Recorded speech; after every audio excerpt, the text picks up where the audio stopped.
Hello and welcome to the Paid Search Podcast. My name is Chris, and I am happy to share my 10 principles, part 1, that everybody should know. We're going to talk about 10 things that you absolutely should keep in mind whenever you're managing a Google Ads account. They are critically important, and they form the basis of every bit of theory and management and practice and just day-to-day management that I do in Google Ads.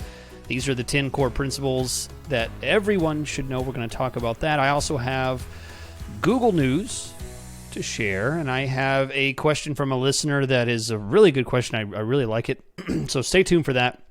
I have a lot to share with you. And before we get started, I'm going to remind you about Opteo. If you don't know about Opteo, this is the toolkit for people like you who would listen to a podcast, not sure if your Google Ads is good enough, always wondering, is there more I could do? This toolkit is a software system that has abilities to do things like run an audit and give you a scorecard of how your campaigns are performing, to help you write really good ad copy, to come up with new headlines, test different ads. It has a built-in bidding experiment program. It has this brand new Ngram Finder, which is a program to help you find these hidden search terms and trends that you may not even know exist. And there's a ton of other things. Did I mention their reporting? They have a reporting system that can help you send reports. All agencies, freelancers out there that are out there doing work and have multiple accounts, you want an affordable reporting system to try and manage and send reports out to your clients? It's a great system to use. I've had Joey on the show before, and he's praised how great the reports look, and I can definitely agree. They are very clean, very nice reports. So all of this is wrapped into one very amazing software you can try for 2 months for free at opteo.com/PSP. That's opteo.com/PSP. Opteo is the best management software out there, and I highly recommend it. You can try it at that special URL. Check the link in the description to try Opteo today. All right, so the first section of today's podcast has to be the news that broke since my last episode about the Google antitrust decision. So this is pretty much the biggest technology antitrust decision that's been made in the court system here in the U.S. since, the big Microsoft thing, having to do with Internet Explorer and Windows and all of that kind of stuff. So this is a pretty big deal, and you might be surprised with how I feel about it. The fact is that it can possibly affect everything. It can affect the people that are running their own accounts and the people that are paying agencies to run their accounts. It can affect the agencies that are running the accounts for their clients. It can affect just small accounts, big accounts, everywhere, because we don't know exactly how these rulings, how these decisions are going to change things at Google. But they will, and they have already lost their case. Now, there's probably some appeals and stuff like that are going to happen, but once the decision is made on what the penalty and the decision is about, how to apply this antitrust ruling to Google, that's what the next ruling. That's what the next news is going to be. Is we're going to find out at some point what is going to be done about this problem. So essentially, what has been found out is that Google, the Department of Justice, and many other factors have determined that Google is not playing fair. They are paying off places, other companies like Apple, for example. If you have an iPhone, if you use Siri, or you just type into Google, or you type into your iPhone a certain search, automatically it searches on Google. That's not by accident. That is a paid for kind of thing. And for those of us that are using Google Ads to reach people, there's a reason we get so many mobile searches. It's because all of the Apple phones and Apple devices ship out with Google as the default browser. And that's a pretty big deal. If it wasn't that way, if Apple had its own search system, or if it chose a different search engine, it might affect how much traffic we get. We may not be able to reach as many searches on mobile devices. We might see a drop on mobile device searches and an increase in desktop. And, that's scary. We don't know exactly what that would mean. And in the end, my opinion on this is that, the marketplace, particularly, I can only speak to America, but the marketplace is a healthier place when there is competition, when there's other players. And many of the things that I gripe about on this show are because I feel that Google has a hold and they can make arbitrary decisions. They can hide search terms from us. We can see changes in the UI. Like there's a new change, another UI, another user interface that's coming out. The old one's going to be gone in just a few weeks. And every time we get these new user interfaces for Google Ads, we lose a few things. Years ago, we used to be able to see where the ads showed, as in the user location report. We used to have such a thing as user location report. We used to have things like average position. We used to have every single search term, every single click that we got to click on. We used to see those things. Those are gone, and there's no good reason why that would happen. And I don't feel that a scenario where there's a ton of competition, that those things would just be arbitrarily decided. Because the competitor, whatever competitors there might be for that pay-per-click marketplace, may not be doing those same things. So Google may not be able to make that decision so easily to just hide things from us. Those are the things that I get upset about, and I don't like that. So I'm curious to see what happens. Are certain things going to be broken up in Google Ads? Is Alphabet going to be broken up into different pieces, or what kind of decision is going to have to be made here? It's all to be determined, but the first part of this has been concluded. It has been found that there is an antitrust situation, and to be continued on what the decision is from there. But be prepared that things could get changed. But I think for us, the end users, I think variety, competition, more choices, I think is a good thing. It's a healthy thing.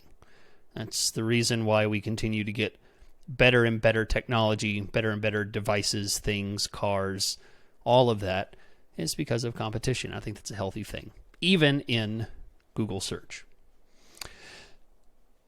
Okay, so it's the end of the news section. Now we're going to move into the questions section, where I take questions from listeners all over the world and answer those questions. You can send in your question to my email address, my podcast email address, paidsearchpodcast@gmail.com. If you'd like to reach me for management questions about managing your Google Ads account, or reach out to me for consulting help, something like that, that you can do at chrisschaefer.com. That's my main business website. But for the podcast, for communicating me about there, you can do that at paidsearchpodcast@gmail.com.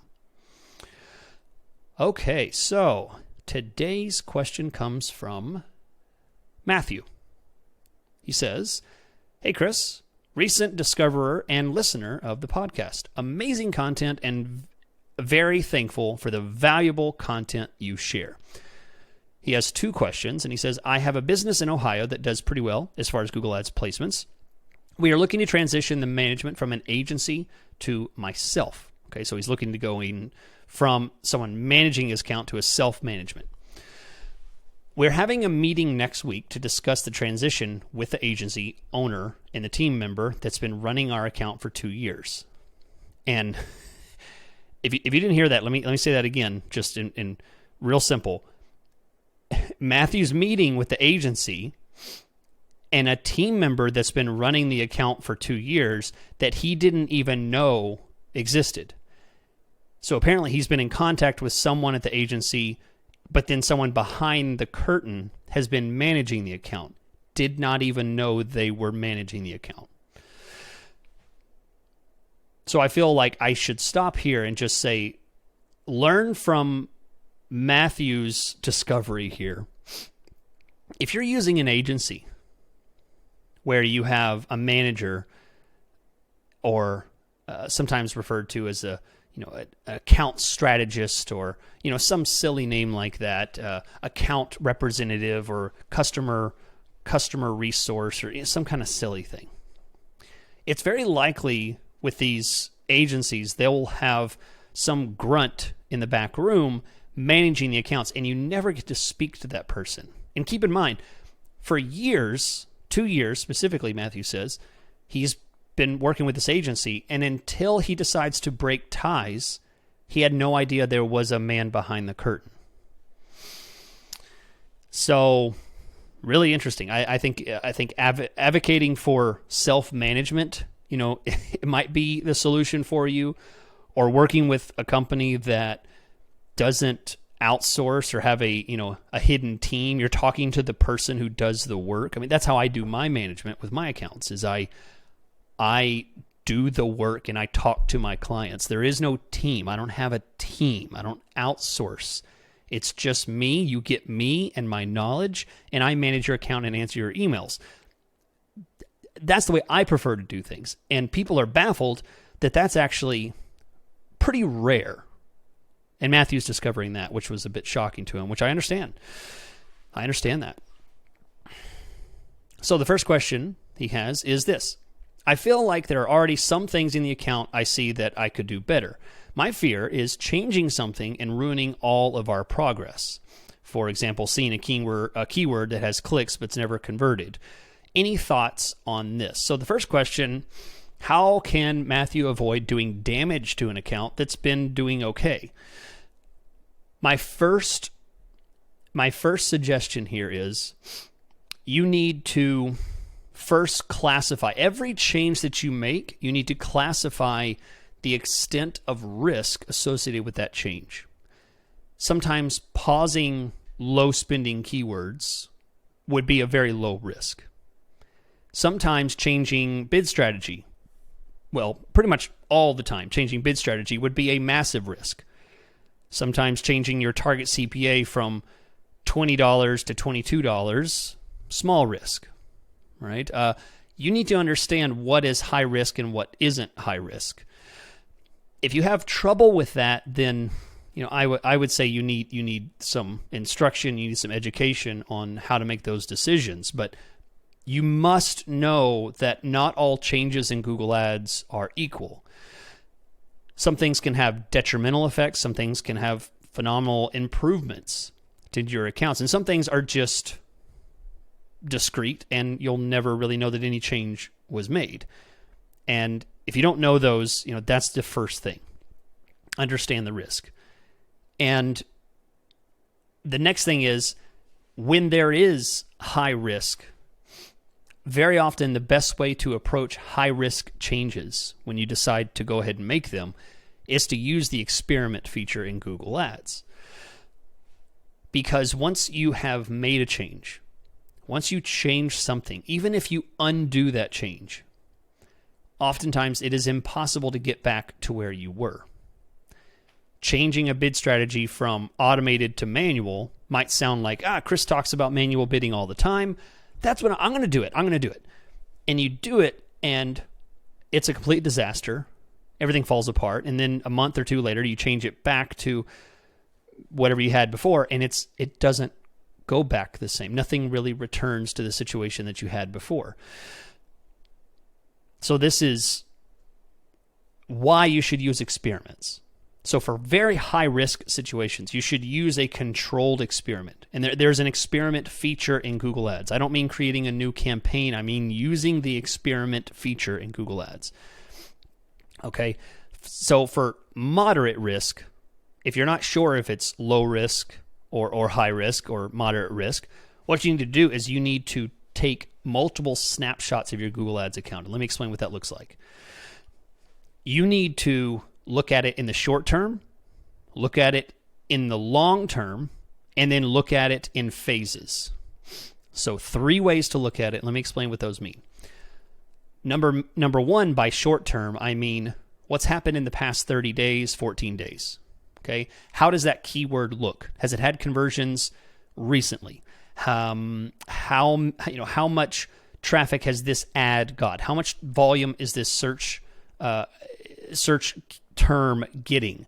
How much is this ad group spending recently? Okay. Then you need to do a long term. How much in the past 200 days, 150 days, 300 days? Long term, for something under a year, but definitely over 6 months. Okay. So in the long term, how is that specific metric looking? Has it changed a lot? Okay. Or is it pretty steady? Is it very different than it was 30 days ago compared to 200 days ago? Okay. So that's the short and long. Now the phasing check of Google Ads is this. Look at your account for 30 days. Look at those metrics. Look at those important metrics. What's the search loss due to rank? What's the position? What's the top search terms? What's your top keywords? What's your absolute top percentage? Whichever one you're looking at. Not all of these, but pick what you are concerned about, what you are considering changing. Then skip 30 days back from that and watch that metric. How did it change? Did it change? Skip back another 30 days from there. Skip back another 30 days from there. Skip back another 30 days from there. That's the phasing check in Google Ads. Okay, so you have your short-term 30-day check, 14-day check, your long-term 250-day check. Then you have your Google Ads phase, 30 days, 30 days, 30 days, 30 days, 30 days, over and over. If you do all of those things, you will notice stuff you would not have noticed by just looking at the last 30 days and then making a decision. Google Ads is never static. Metrics never stay the same all the time. Things always change, and it's your job to notice those trends. And when you're making decisions about pausing keywords, you need to know that, hey, actually this keyword is very different during the first of the year versus the middle of summer. And it's very different during the fall. And if you pause it now, you'll suffer in the fall, or you'll suffer during the new year. Right? These are things you need to notice and be aware of, because changes that you make, as I said, can be high risk or low risk, and you need to identify those. Okay? So that's a big question, Matthew, but I hope that helps. The second question that Matthew has, I think, is equally a great question. He says, concerning our meeting, any specific questions I should ask them? My problem is that I don't know what I don't know. Thanks. All right. So, Matthew, I'll tell you this. I've done plenty of these, hey, I'm firing you. Let's have one last meeting. The truth is this: I find these meetings to be almost pointless. Especially if it's a manager who's been managing the account and they're at a certain knowledge level and they're speaking to someone with less knowledge. Okay? And also the opposite is true. If someone with very little knowledge is handing it off to someone with very high knowledge, those meetings are also pointless. The only time that I find there's ever any value in these kind of departure meetings is when there's high knowledge transferring to high knowledge.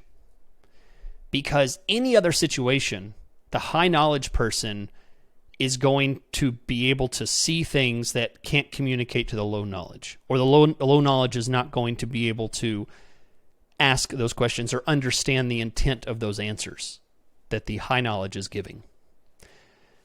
So I'm nicely saying, Matthew, that I don't think you're going to learn anything that will be critically important, or any special questions that you should ask that will be important here. I could tell you, oh, be sure and ask about this and that. But the truth is that when you dig into the account, you should answer your own questions. Nothing this person's going to say, assuming they're high knowledge, is going to really trigger the right kind of thought or analytical process in your head, because you haven't been digging in the account. And it's especially true if it's a low knowledge person who's been managing it, and you're also a low knowledge, low experienced manager. That situation's even worse, because bad information, the blind leading the blind at this point, right? I mean, you're both going to fall in the ditch. So I'm sorry, but I don't think that the real answer is asking the right questions. I think instead, what you should be concerned about is the next person that you hire. If you ever hire someone, the next person you hire, the next agency, whoever you hire to do this, I think that is when it's important for you to ask questions. And I can give you a few of those. Ask questions like, how do you think the progress of a Google Ads campaign goes? And this is a leading question, because here later in the show I'm going to talk about one of these principles of Google Ads, and I'm going to talk about the phases of success. So you'll hear what I have to say about that, and you can compare what their answer is. So ask them, how do you expect the campaign to go, right? And listen to their answer and compare it to what I talk about in a little while. Then, ask them more basic questions like, what's your thought between the difference of automated bidding strategies? What's the difference between maximize clicks, maximize conversions, target CPA? How do you see those as being different, and which one's right for my account? That is a very good question, and it will always be different for every company based on their goals. The correct answer for something like that should be based on, what phase of Google Ads are you in? What is your goal? Are you e-commerce? Are you lead generation? All of these really matter. Are you tracking conversions or not? How many conversions are you getting? I mean, there's very big differences between the bidding strategies. And if you really want to be pretty edgy about what you're asking them, you could even go so far as to say, how do you feel about manual bidding versus automated bidding? And, see what they say. I find that many low-knowledge managers have a extremely biased opinion about manual bidding. Their opinion of manual bidding is that it's archaic, ancient, old, worthless, silly, ignorant for people to do it. And that tells me a lot whenever I hear those things, because I know that we don't agree. And I've been in this business a long time, and I know what I know based on experience. And there is no wrong answer in Google Ads except if you're failing at it. So manual bidding is not always the wrong answer, and automated bidding is not always the right answer. It's ignorant to think that there's always a right answer in Google Ads. That is 100% wrong. I've seen the gambit of crazy stuff in Google Ads that works phenomenally well, where it's absolutely insane and it shouldn't be working, but it does. And then I've seen other things that are built flawlessly that continue to fail. So don't tell me there's a right and wrong answer in Google Ads. And asking questions that kind of probe their knowledge, we could say possibly their wisdom of Google Ads. I'm less concerned about someone's knowledge of Google Ads and more concerned about their wisdom, their strategy, their decision making, right? It's not because they know what buttons to click. It's more about when they know to click those buttons. That makes a smart manager. So if you can ask questions like that, I think you'll avoid harming your account with your next account manager. So great question, Matthew. I hope my my answer probably comes too late. I know you sent the email a while ago, so hopefully at least I've given you some direction, and I appreciate the question. Good luck to you, and I hope it goes well for you as a self-manager. More power to you. I'm always glad to see people that are deciding to take it on themselves. And if you'd like to get help with self-management of your account, I do offer consulting services where you can go through the account with me, and I can give you specific pointed details about how to do that. My consulting sessions can be booked on my website, chrisschaefer.com. All right. We are moving into part 1 of the 10 principles everyone should know in Google Ads. Before I do, I want to remind you, if you haven't yet, try and get your 2-month free trial at Opteo quickly, because I'm always concerned that this deal is going to go away. You know, they've been extremely generous through the years that I've been able to work with them, and it's a really generous offer for you to try it for 2 months, 8 weeks to try this tool. That's 2 cycles of really testing an account, which if you have a low spend account, you really need some time to kind of try a tool, test it, come back once a week, multiple times a week, kind of try the tool, see what it does. Everyone is limited on their time, and they give you a very generous amount of time for free to try their tool, which I highly recommend. Opteo.com/PSP, and tell them Chris sent you, and they'll give you that 8 weeks for free. All right. So now we are into the meat of the episode here. This is going to be part 1 because I do have 10 principles, and I'm not going to try and cover everything in one episode, but I am going to go through the first 3 principles of Google Ads. So the first one is strategic relevance. So this is a term that I came up with myself a while ago. It's a term that has no bearing in, you're not going to find this term in Google Ads documentation, but it is my theory about the number one thing that decides all other principles in Google Ads. All other 9 principles ride on this one principle. Okay? Strategic relevance, quite simply, is: does your campaign flow from point A to point Z? Is there relevance flowing through the campaign? Or does your campaign jump from A to Q to 4 to Y back to B? And I'll explain what that means. Let me explain it.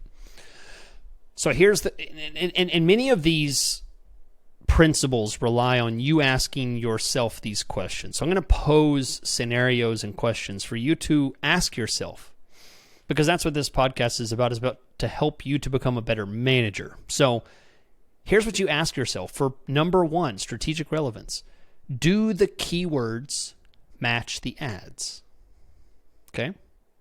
So if you're advertising a certain product, do you say the product in those ads? If you're selling a certain service, do you say the service? Okay, and most people are going to say yes, easy, of course. But in practice, I find that that's actually not done very much. Okay, when people pick keywords, they'll pick keywords. For example, I was doing an audit on a personal injury attorney account, and I found that the person had, lawyer near me and, other very generic things. Okay. And they say, so that person would be listening to this podcast and they say, yeah, strategic relevance. Yeah, the keywords match the ads. Well, the point is, no, they don't, because you have you have the word lawyer in your ad copy. But the point is, your ad copy says personal injury attorney, personal injury lawyer, but your keywords are the problem. They just say lawyer near me. They should be something about personal injury lawyer, personal injury attorney. So your keywords don't match the ads. It's not the same thing. You're drawing traffic and pointing them to ads that are not relevant, breaking the first rule of Google Ads. The first principle of Google Ads, strategic relevance, relies on the fact that your keywords match your ads. Then the second part of this is, do the ads match the page? So if you're advertising personal injury attorney and you drop someone on a page that says medical malpractice, well, you just jumped right there. You didn't really lead to the right thing. You just jumped relevance. You went from, as I talked about before, A to Q to Z back to B. I mean, it kind of zigzagging everywhere. It's not strategically relevant as it flows through the system. The keywords bring in one kind of traffic, show it to an ad that doesn't really match that traffic, then to a page that doesn't match either one of those. Now, the next thing is, does the page match the intent of the search?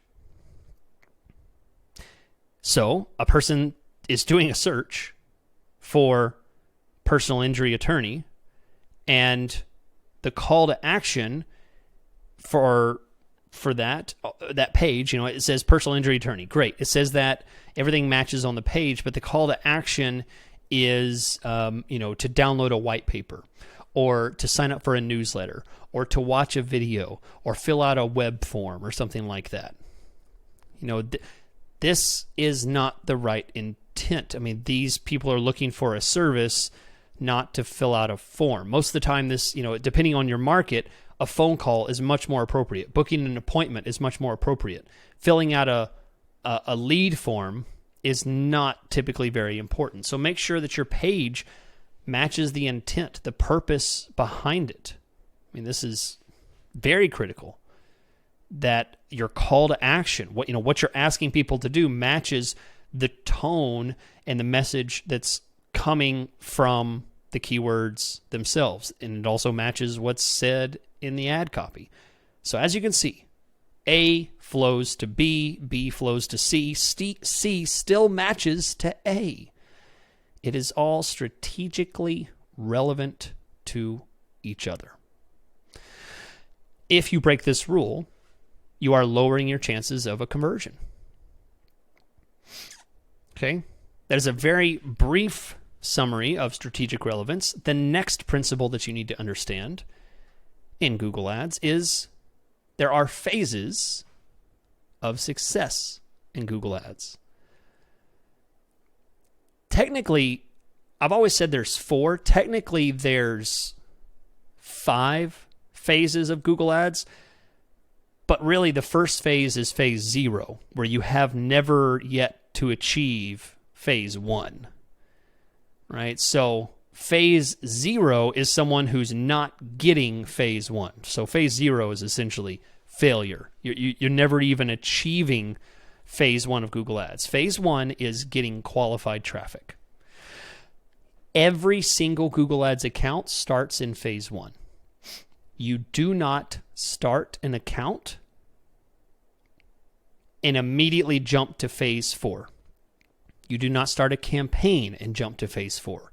Every account must first make sure it's getting the right kind of traffic. Now, you can jump to phase 2, phase 3, phase 4 very quickly, but you must start in phase 1. What that means is you have to verify that the traffic that you're getting is qualified. That's phase 1. Many, many, many accounts never make it out of phase 1. Now, once you have gotten qualified traffic, right? Once you have traffic that's actually looking for what it is that you're selling, that's what qualified means. When I say qualified traffic, you're selling this and people are looking for this. This being the same thing. You're selling A and they're looking for A. Okay? You're selling B, they're looking for B. They're in the right place. Okay? Once you have gotten that qualified traffic, hopefully shortly after, you're going to start converting that qualified traffic. That is phase 2. Phase 2 is you convert qualified traffic. In other words, you start getting phone calls. You start getting bookings. You start selling things. Success phase 2 is now you're actually making money. Phase 1, you're not making any money. You're just getting traffic to your site, but for some reason it's not qualified, or it's, your price is too high, your page is not good enough, it's communicating very poorly, something's broken on the site. There's some reason you can't make it to phase 2. Once you've achieved phase 2, now you're ready to move into phase 3. Phase 3 of Google Ads is to achieve and maintain your acquisition cost. So that's fancy business speak for essentially you need to sell enough widgets, and now you're selling enough widgets that it's at least maintainable. It's at least something that you can continue. You're not losing money. You're not going to lose your shirt over, the money that you're spending on Google Ads. So every account starts in phase 1, and not all accounts reach phase 2, and even less accounts reach phase 3. Phase 3 is, again, where you need, if you're spending $5,000 and you need 20 conversions, whether that's sales, leads, phone calls, whatever it is, you need 20 to make it worth it. Then that once you achieve that 20 in a month, you know that your account is in phase 3. You can't really get to phase 3 without being in phase 1. Now, you can jump. I see plenty of accounts that constantly waver, right? That's what our job as managers are, and business owners who manage their own accounts, is to make sure that wavering from different phases is as little as possible, but you can absolutely go from phase 3 back down to phase 1, where now you're getting no conversions again. So that happens. It changes constantly. Okay, but once you're in a point where you are making money, your goals have been achieved, you're hitting your minimum cost per acquisition, your minimum KPI, your minimum ROAS, whatever it is that is your goal, that everybody gets to determine what phase 3 is for them. Some people are like, hey, Chris, if I can get 2 leads a month, we're good. Then that's what phase 3 is for that company. Phase 4 is extremely rare. And I think many people think they're in phase 4, and they're still jumping between phase 2 and phase 3, right? They're not maintaining their KPIs, and then they are, and then they're not, and then they are, and they think they're ready to move into phase 4. Phase 4 is growth and scaling. It's the most rare phases of Google Ads. It's the most difficult, but that's where you take something that's working well and you grow it. You add more budget. You expand it. It's a great place to be in. You shouldn't be shy about growing your account if you're in phase 4, and you are. If you look at your Google Ads account and you see steady numbers every month, you know that the quality is good, you see the results from it, and there's very little wobbling about this, there's very little issues, you're solidly in phase 4, and you should spend and grow as much as you can there, because you should know it's a very rare situation to be in. So that is principle number 2. And principle number 3 is pay per value. So this one is the simplest, but it can be honestly one of the most complex ones, because it's really where the meat of the management process comes in. It's where people stumble the most, because their preconceived notions of value are wrong. Okay, so if you are trying to follow this, principle number 3, the important part of this is to know that you must understand the sales funnel and how it applies to Google Ads. I was talking to someone who sold a hair product. It's actually a wig. Okay, they sell wigs, and it was wigs for a very specific type of person. Okay, and they were running keywords that just said wigs, wigs for sale. And this is the most common click that they were getting. Yet their website was really focused on a very specific market of people that would be interested in a wig for a very specific reason, a medical reason. And this situation is a perfect example of someone violating the pay per value principle. They were paying for most of their traffic to come through on very generic, unqualified searches. Wig, buy wig, how much is a wig, do I need a wig? These types of searches, hair loss, things like that, these are extremely low value searches. It doesn't mean there isn't any value, it's just low value.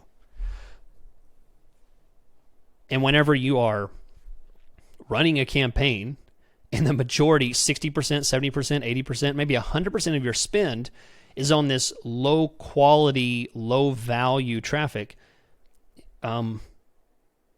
you're violating principle number 3.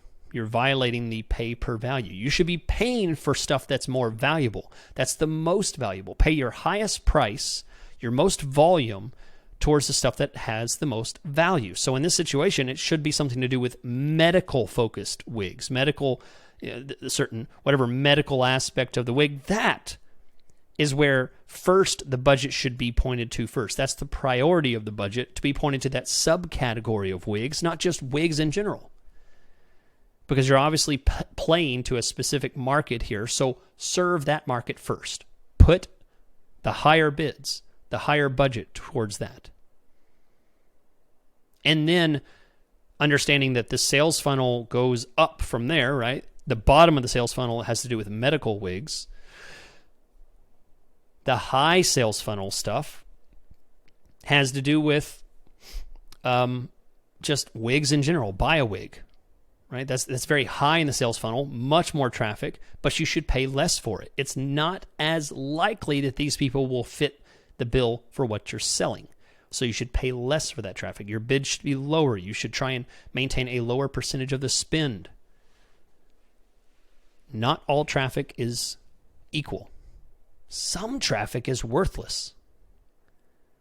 Some traffic is worth less, and some traffic is priceless. You like that? Yep, I hope that sticks with you. And if you like that, I'm going to follow through with the other 7 principles in my next few podcasts here. You can subscribe, stay tuned. I'm going to follow up with my full 10 principles. If you're interested in hearing me discuss this, I have older episodes where I go much more in detail.